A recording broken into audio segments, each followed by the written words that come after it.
Alrighty, so I'm going to go ahead and start this one off with a bunch of audio notes. So we are accessing our line today from the shower, which is technically up to code, but it is highly frowned upon because even when it's done right, which this one wasn't, it is prone to leakage. We could see down here, got darker concrete than up here, or board, showing that it has slowly leaked. You could see areas here where the silicone didn't actually make proper connection to the wall, and that let in moisture over time. In addition to that, we can see spots on the back here where it is already having issues with rust. So this is not rated to have water constantly flowing over it, and you can see here just some of the rust.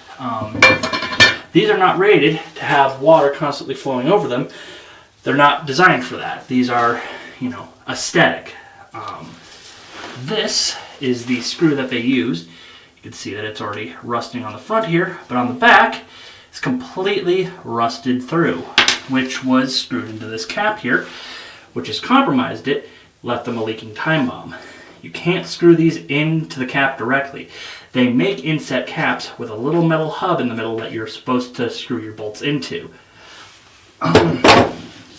Outside of that, you can see there's actually no sealant here between the cleanout and the wall, which you're supposed to have in these showers to make them leak free. This just, while it is a code to do something like this, has not been done properly. So this cleanout needs to be addressed and brought up to code. But we're going to go ahead and hop inside and see what we can see on the inside. Looks like they have run other cleaners or scopes before. We could see some ruts formed along the lip here. So that is a good sign. They at least know what's going on with the sewer. So we're going to go ahead and zero out and take a look at the inside now.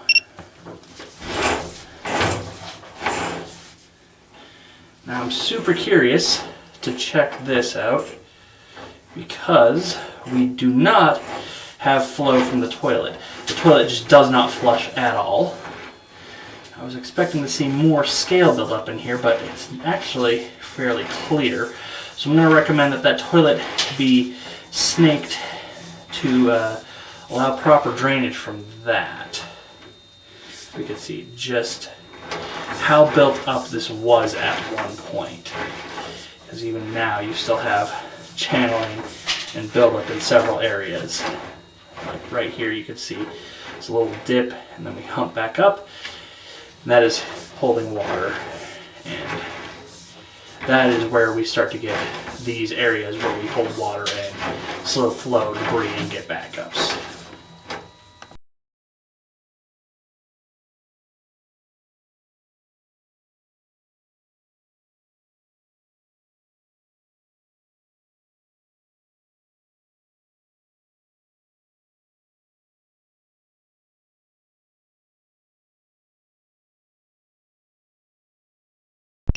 So our materials have changed here at 31 feet.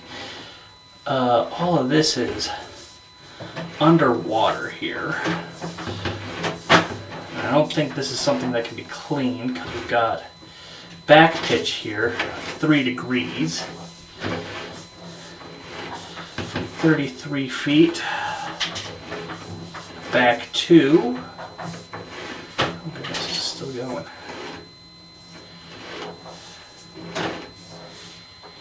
Just see how long that's been sitting there, that it's actually started to erode the bottom. So, where do we actually start holding? So here at 21 feet to 33 feet, it's all just kind of holding water. I would like to see this properly cleaned before we recommend repairs to see how much of that cast iron is actually holding water.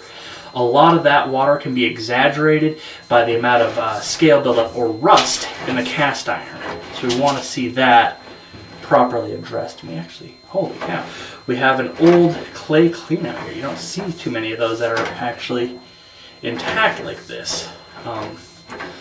Yeah, once we reach 35 feet, it looks like we're actually have grading away from the house. So we're going to call it out 21 to 35 feet today. And we're going to recommend a clean and rescope so we can make sure that we're actually calling out the appropriate length. If we don't need to pull out that whole section of pipe, I'd rather not recommend that. But if it does need to come out, we also want that addressed properly. A bit of grading loss here from 38. We have about a 1 foot low point there. And we actually have some nice PVC dual sweep cleanouts, which were hidden by the snow today. So we're not able to find those, but it's nice to know that they're there. Once again, at 42 feet underneath the cleanouts, we have a little bit of grading loss. So 42 to 43.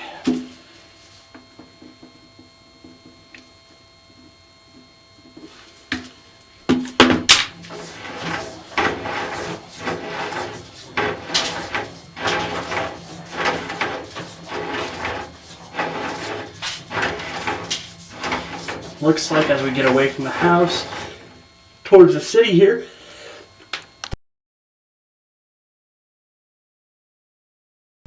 we actually have more PVC, which is nice to see.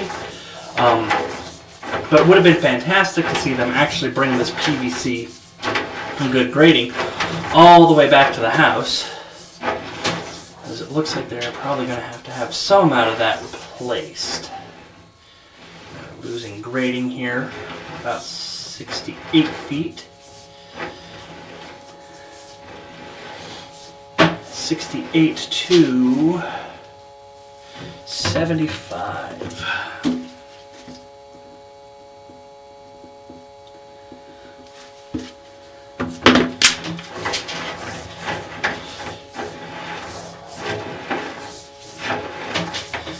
We do expect to see movement in our lines out here in Colorado because we do have bentonite out here. Bentonite is just going to cause everything to move. It doesn't matter who built it or when they built it, it's going to move.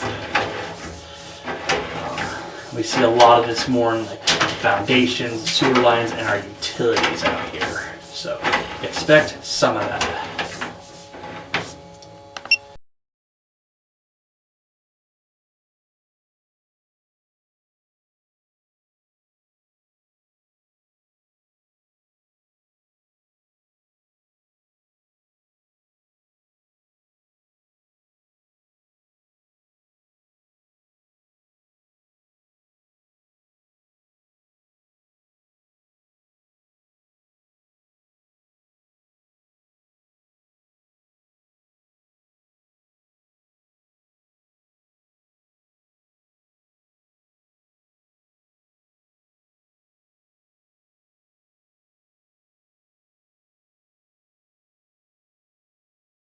And out here in the main, you can actually see a bunch of construction debris and what looks like those flushable wipes. Always recommend that those do not be put down any line regardless, because even if they make it through your line, they can stick in the city main and start to slow things down like they are here. We should be seeing flow downhill, but we are seeing very, very, very little movement there. So this city main probably needs to be cleaned to get rid of all these wipes and construction debris. So I'm going to recommend that somebody reach out to the city and ask them to do a main clean and inspection. Now here at 107 feet, we actually have our city tap connection. And it looks like it's a PVC to clay, which is fantastic. We don't see any roots or damage. So we're actually going to go upstairs and run some water and test for flow. Again, we can't flush this basement toilet because it just does not flush. So we want to have that snaked out by a plumber.